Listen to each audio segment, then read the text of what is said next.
This episode of Techno Buffalo is brought to you by the National Campaign Against Drunk Driving. What's up, everyone? Welcome back to the episode of Rumor Roundup. I am your host, John Rittinger. The name of the title should give it away. We take all the tech rumors from the week and we smash them into one multi-minute episode to tell you what you missed.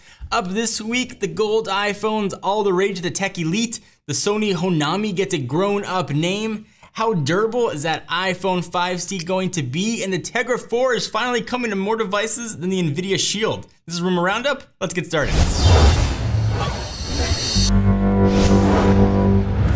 The gold iPhone. First, it started as just a dream and a rumor that Apple was going to release a gold iPhone, and I said, pshaw, no way. I'm not going to believe it until Tim Cook or someone steps on stage and says, look, a beautiful gold iPhone. And then we started seeing pictures of gold plates and gold parts, and it seemed a little more likely. And now we've pretty much seen the entire gold iPhone and all of its gold glory. And wow, is it polarizing. People be hating on the gold phone. When I hear gold phone, I think it probably needs Swarovski crystals or diamonds in the Apple logo, but it's more of a champagne color. People be like, yo, gold iPhone, you are ugly, you're hideous, Apple's elitist, I ain't never gonna touch one of them things. And other people are like, ooh.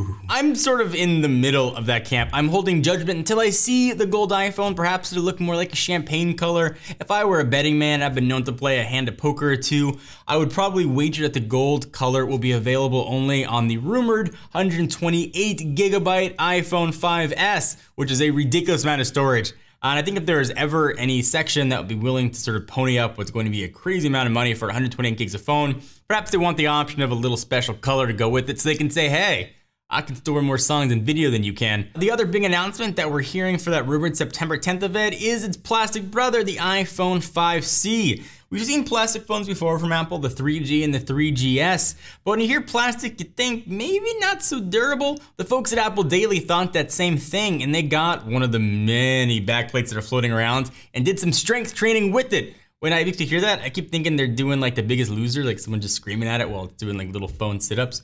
Essentially what they did was they took the iPhone 5C, they put it in a sandwich bag full of coins, car keys, and they shook it up like crazy to try and get optimum damage, and not surprisingly, it totally rocked it. Say what you will about Apple's recent phones, the iPhone 4, 4S, 5, and perhaps 5S. They were beautifully designed, but they were a little on the fragile side. Glass backs, things got dented. So the hope is that this plastic, really durable back will be able to handle a lot of what life can throw at it. And if this test is to be believed, it looks like it absolutely will. So if you're more of the rugged style, perhaps the 5C might be a phone you want to look at. The Sony Honami is finally getting a grown-up name. We'll know everything September 4th, which is the best day of the entire year because it's my birthday. But it's no longer going to be called the Honami. It's going to get an Xperia moniker. It's going to be the Z1, and is going to set itself up as the king, the grand poobah of the Xperia line. If you forgot what this sucker's got in it, it's got a 20 megapixel sensor, which before the Lumia 1020 would have been like, whoa, that's a lot of megapixels. Pretty beastly Snapdragon 800, which of course quad-core CPU, and a pretty nice sized 3000 milliamp hour batteries. I've been a little down on Sony in years past. I thought that their phones kind of stunk. I thought the screens were kind of bad, and I thought the skins they put on them were really, really awful. And then I saw the Xperia Z Ultra and I was like, ooh. Super thin, and build quality was outstanding. The screen looked gorgeous. They didn't overly skin Android, they let it sort of be Android. And that's the direction Sony phones are heading, and all indication is they are. I am really, really excited about the Honami, Xperia Z1, whatever they want to call it. Looks to be a really good contender and might help Sony finally get some of that premium market share that I know they've been pining after. NVIDIA. Tegra 4 is coming, and it's coming to more than just the NVIDIA Shield. Our good friends at Asus are looking to get into the Tegra game. So a recent benchmark from the folks at GFXBench spilled all the details on what they're calling the latest version of the ePad, which is rocking, you guessed it, Tegra 4. It's got a pretty awesome sounding 2560 by 1504 pixel display, as well as on-screen capacitive buttons, Android 4.2.2, no 4.3. By all accounts and my own tests with the Shield, Tegra 4 is a beast. So you combine sort of awesome Android power with just ridiculous, not only power, but power efficiency with Tegra 4, and you got a pretty sweet tablet. So I'm excited and finally happy to see Tegra 4 devices start filtering out to the public. It's been almost a year at CES of 2012 when Tegra 4 was first unveiled and really don't have many products yet. So hop on it, NVIDIA and Asus, give me my new tablet. I need to get my greasy fingers all over something else. Let me step aside for the rumors for just a minute to talk to you about something that is ridiculously important. Don't drink and drive. Don't be stupid. That's like saying don't drink and drive. I'd be like saying make sure you forget to inhale and exhale. It'd be something that you just know innately. Just don't do it. It is probably the stupidest thing we can do, and the folks at the National Campaign Against Drunk Driving want you to know it. Driving while impaired is not only illegal, it is also crazy stupid. The consequences from driving drunk or impaired are deadly serious, and I say emphasis on deadly.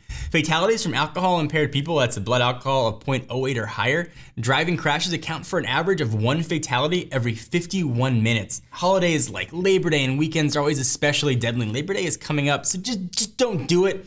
For example, Labor Day weekend 2010 saw 147 people killed from crashes involving drunk drivers or motorcycle riders with BACs of 0.08 or higher. It is never, ever, ever worth it. Call a cab, call a friend, call your parents, sleep it off somewhere. Just never get in a car if you've been drinking, or never get in a car with somebody who has been drinking. It is absolutely never, ever, ever, ever worth it. Never think, oh, I had 2 beers, I'm good, I know myself, because you don't know yourself. You never know what your reaction is going to be when it has to be quick. Take away anything from any ad read or any message I've ever given you in life. Let it be this: do not drink and drive. So I want to let you guys know about another show I host. It is called Techno Buffaloes Driven. If you like cars, you like hearing me talk, or you just want to see what other crazy things are going to come out of my mouth, check it out. This week I talked about the top 5 discontinued cars, those sweet, sweet rides that you can no longer buy anymore. Check it out. So thank you guys for watching their episode of Rumor Roundup. Hope you enjoyed. Please give the video a thumbs up. We most definitely appreciate it. And check us out at technobuffalo.com for the latest and greatest tech news.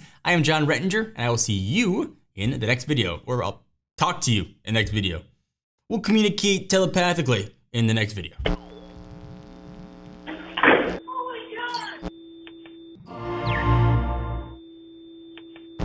What's up everyone, John here. Just wanted to let you know that if you liked what you just saw, we've got 2 other shows that go live every single week. Ask the Buffalo, where our very own Ashley Escada answers your burning gadget questions, and Rettinger's Rants, where quite obviously I go off on things that bug me across consumer tech. If you want to see me get super red-faced and mad, you should click the text below that says subscribe, and check out our other shows by clicking right over here. I'll see you guys next time.